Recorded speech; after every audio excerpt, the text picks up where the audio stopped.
S'il est important de prendre conscience que l'astrologie fonctionne de 7 en 7 et de 15 en 15, ce qui correspond aux subdivisions du cycle de Saturne, 28 divisé par 2, ça fait 14, 28 divisé par 4, ça fait 7.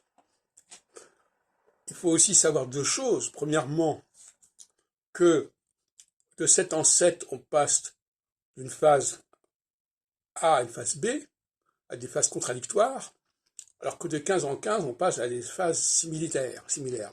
Ça, c'est un premier point qui est essentiel. Et le deuxième point, il faut évidemment qu'il y ait un point de départ. Je ne vais pas dire j'ajoute 7, j'ajoute du 14. Il faut savoir d'où on part. Et si on ne fixe pas ça par rapport aux axes équinoxiaux et solsticiaux, ça n'a pas beaucoup de signification. Parmi les personnes qui s'intéressent au 15, il y a effectivement notre ami Roger Eke, mais son système ne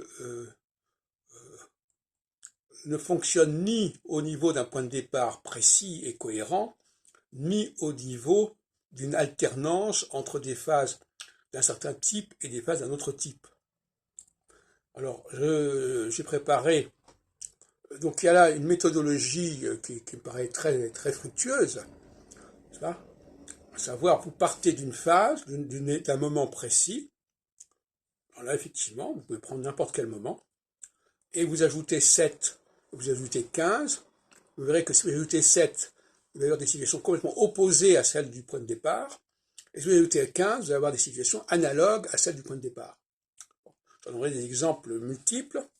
Donc, si telle phase, si telle date n'a pas été bonne, 7 ans plus tard, elle sera bonne, et 15 ans plus tard, elle sera comme la première, donc aussi mauvaise que la première.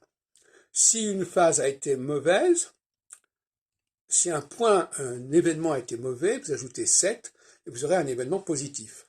Donc on alterne le positif et le négatif.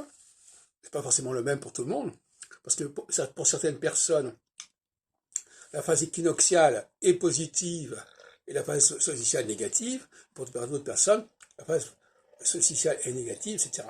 Et c'est notamment le cas des rapports entre les hommes et les femmes.